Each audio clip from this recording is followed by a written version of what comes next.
Hello everyone, today we are going to start Computer Organization and Architecture BCS 302 Unit 1 Introduction Lecture 3। तो चलिए देखते हैं आज हम क्या कवर करने वाले हैं। First of all register, then bus and memory transfer. ये क्वेश्चन AKTU में 2 मार्क्स में है। इनके बीच में डिफरेंस 2 मार्क्स में काफ़ी बार पूछा जाता है और कभी कभी किसी और के साथ जोड़ते हैं तो ये 7 मार्क्स में भी आ जाते हैं। चलिए स्टार्ट करते हैं। सबसे पहले हमने डिजिटल सिस्टम एंड बस आर्किटेक्चर, बस आर्बिट्रेशन ये सब पढ़ लिया। अब हमारे बारी है रजिस्टर ट्रांसफ़र की। सबसे पहले समझते हैं रजिस्टर क्या होता है। रजिस्टर एक छोटी फास्ट मेमोरी यूनिट होती है जो CPU के अंदर होती है। ये टेम्परेरी डेटा को स्टोर करती है इंस्ट्रक्शन रिजल्ट या एड्रेसेस के लिए। रजिस्टर सिस्टम में डेटा क्विकली मूव होता है, ये प्रोसेसिंग में बहुत यूज़फुल होती है। फॉर एग्जाम्पल एक रियल लाइफ एनोलॉजी लें तो आपकी पॉकेट में जो भी छोटी छोटी चीज़ें होती हैं जैसे पेन, स्केल, पेंसिल, आप इनको रखते हैं। जब कभी भी आपको नीड होती है आप तुरंत निकालते हैं, यूज़ करते हैं। ऐसे ही CPU के अंदर रजिस्टर्स फास्टेस्ट मेमोरी होते हैं और मोस्ट फ्रिक्वेंटली डेटा को स्टोर करते हैं टेम्परली, ताकि फास्ट एग्जीक्यूशन हो सके। यही लिखा है कि a register is a small fast memory allocation inside the CPU used to hold data temporarily during instruction execution, जो भी समझाया था। Then the process of transferring data from one register to another using control signals is called a register transfer। मतलब register transfer का मतलब है data को एक रजिस्टर से दूसरे रजिस्टर में मूव करना। ये ऑपरेशन सिंपल है लेकिन कंप्यूटर का प्रोसेसिंग इसी के ऊपर बेस्ड होती है। नोटेशन देखें तो ऐसे करते हैं कि R1 बिलोंग्स टू R2, मतलब जो transfer content of register from R2 to R1, मतलब R2 का कंटेंट हम R1 में ट्रांसफर कर रहे हैं। ये एनोटेशन ये शो करता है एंड इससे ही हम अपने रजिस्टर ट्रांसफर को नोट करते हैं। Then control functions performs when a control signal is active. ये सिर्फ तब परफॉर्म होगा जब कभी भी मेरा कंट्रोल सिग्नल एक्टिव होगा। फॉर एग्जांपल R2 मूव कर रहा है अपना डेटा R1 में when T1 is 1। Transfer happens only when T1 is active, यानी कि 1। जब कभी भी मेरी T1 की वैल्यू 1 होगी तब मेरा डेटा R1 में आएगा। कहाँ से? R2 से। R2 अपना डेटा R1 में मूव करेगा when T1 equals to 1। Control signals decide when and which register are involved in the transfer। Control signal decide करते हैं कि कब और कौन सा रजिस्टर इन्वॉल्व होता है ट्रांसफर में। These signals are generated by the control unit of the CPU। कौन?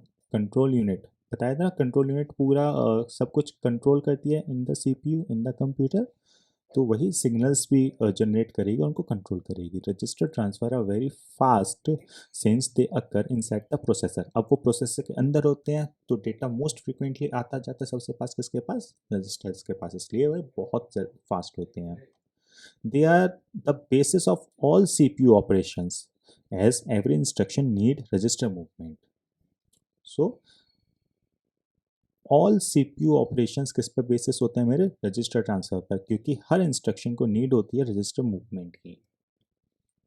नेक्स्ट आए हम बस ट्रांसफर पर। तो instead of connecting each register to every other register which needs many lines, use a common bus to transfer data between them। अब आप register से register लगा दें पूरे उसमें CPU में तो बहुत ज़्यादा कॉम्प्लेक्स हो जाएगा, बहुत ज़्यादा कॉस्टली हो जाएगा और बहुत ज़्यादा कंफ्यूजिंग हो जाएगा। सो इसीलिए हम क्या करते हैं, हर रजिस्टर को दूसरे रजिस्टर से कनेक्ट करने की जगह हम एक कॉमन बस लेते हैं जो डेटा ट्रांसफर को इनेबल करता है रजिस्टर्स के बीच में। The process of transferring data from one register to another using control signal is called a register transfer. ये अभी हम पीछे देखते हैं कि रजिस्टर ट्रांसफर क्या होता है। अब सिंपल भाषा में समझाऊं कि बस का रोल क्या होता है रजिस्टर ट्रांसफर में, तो बस टेम्परेरी डेटा को ट्रांसफर करती है। जब किसी ऑपरेशन में डेटा एक रजिस्टर से दूसरे रजिस्टर में मूव करना होता है तो बस का यूज होता है। मल्टीप्लेक्सर डिसाइड करता है कि कौन सा रजिस्टर बस से कनेक्ट होगा। Now, how it works? Only one register puts its data on the bus at a time. सिर्फ एक ही रजिस्टर अपना डेटा कहाँ डालेगा? बस पर एक टाइम में। A data selector and control signals are used. अब क्या करता है? डेटा सेलेक्टर सेलेक्ट करता है कि कौन सा रजिस्टर बस पर डेटा को डालेगा और कंट्रोल सिग्नल्स उसको फ्लो करने में मदद करते हैं। The destination registers loads the data from the bus. Destination register क्या करेगा? डेटा को लोड करेगा बस से। फिर बस विथ मल्टीप्लेक्सर्स। अब पहले समझते हैं मल्टीप्लेक्सर्स क्या होता है। सो मल्टीप्लेक्सर एक डिवाइस है जो मल्टीपल इनपुट से इनपुट सिलेक्ट करता है और आउटपुट तक भेजता है। इसका काम होता है डेटा सिलेक्टर का। जैसे आपके पास बहुत सारे रास्ते होते हैं लेकिन आप एक ही रास्ता चूज करते हो ट्रैवल करने के लिए, वही काम मल्टीप्लेक्सर करता है कि मल्टीपल इनपुट में से कोई एक इनपुट सिलेक्ट करेगा और कहाँ भेजेगा उसको? आउटपुट पर।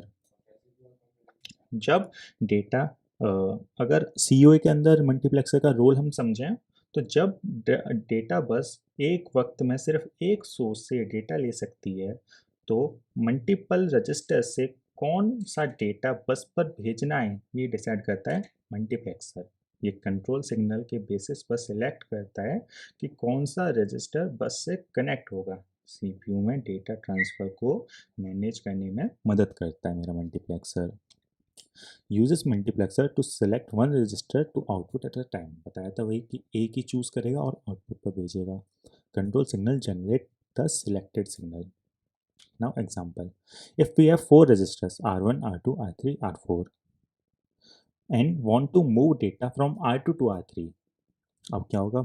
मान लीजिए मेरे पास R1 R2 R3 R4 मेरे पास चार रजिस्टर्स हैं।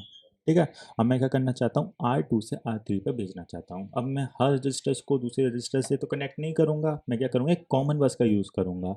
तो R2 enable R2 output to the bus, मतलब R2 क्या करेगा? अपना आउटपुट किसको भेजेगा? बस को भेजेगा। और R3 क्या करेगा? अपना इनपुट बस से लेगा। ठीक है, तो ये है मेरा मल्टीप्लेक्सर के साथ। Now memory transfer. अब मेमोरी ट्रांसफ़र क्या होती है?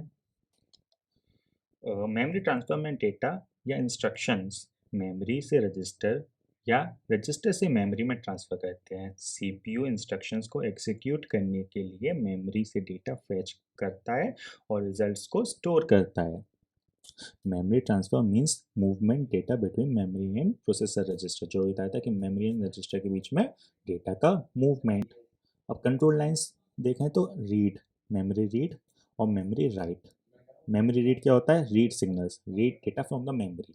मेमोरी रीड क्या करता है? डेटा को रीड करता है मेमोरी में से। और मेमोरी राइट, राइट सिग्नल्स, यानी कि right data to memory.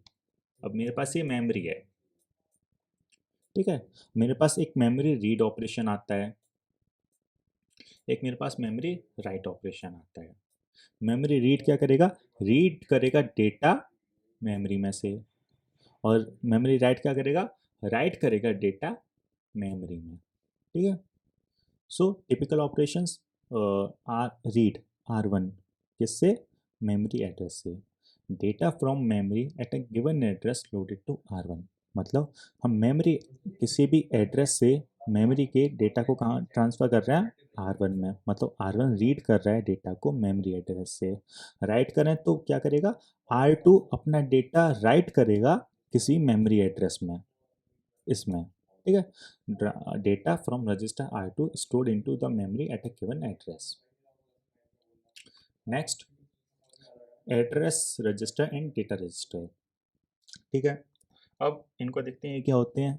MER and MDR। MER क्या होता है? Memory address register. ये क्या होता है? मेमोरी का एड्रेस होल्ड करता है, बताता है कि मेमोरी में कौन सा लोकेशन एक्सेस करना है। Holds address for memory access. और एमडीआई क्या होता है, memory data register, hold data for being transferred, मतलब एक्चुअल डेटा को होल्ड करता है जो मेमोरी से आता है या मेमोरी में जाता है। रीड या राइट ऑपरेशंस में यूज होता है ये। Now operation type description and example notations, ये मैंने आपके लिए एक वो बनाया है टेबल। जब कभी भी 2 मार्क्स में पूछा जाता है डिफरेंस, तो आप ये बना सकते हैं, आपके 2 मार्क्स कंफर्म है अगर आप ये बनाते हैं पूरा। तो सबसे पहले आप देख लेते हैं क्या होता है रजिस्टर ट्रांसफर, क्या है, बिटवीन इंटरनल सीपीयू रजिस्टर्स। बताया था रजिस्टर ट्रांसफर क्या होता है, रजिस्टर्स के बीच में मेमोरी डेटा का ट्रांसफर करता है, जैसे कि R1 का डेटा R2 में मूव कर रहा है। अब बस ट्रांसफर विया शेयर डेटा लाइंस यानी बसेस। अब बताया था कि हर रजिस्टर को दूसरे रजिस्टर से कनेक्ट तो नहीं कर सकते, तो हम क्या करते हैं, एक कॉमन बस लाइन का यूज़ करते हैं, ठीक है। वो कंट्रोल विया सिलेक्टेड लाइंस, ये सिलेक्टेड लाइन से होता है। अब मेमोरी ट्रांसफर क्या करता है, between memory and CPU using MAR और एमडीआर, मतलब डेटा ट्रांसफर होता है मेमोरी और सीपीयू के बीच में एमएआर और एमडीआर से। मतलब कि जैसे कि R1 क्या है, R1 डेटा को रीड कर रहा है मेमोरी 1000 में से मेमोरी एड्रेस, वैसे क्या कर रहा है R2 डेटा को राइट कर रहा है मेमोरी एड्रेस 1000 में। सो आपका यही था यहाँ तक, आज की वीडियो में इतना ही। Please subscribe, like and share the video. Thank you.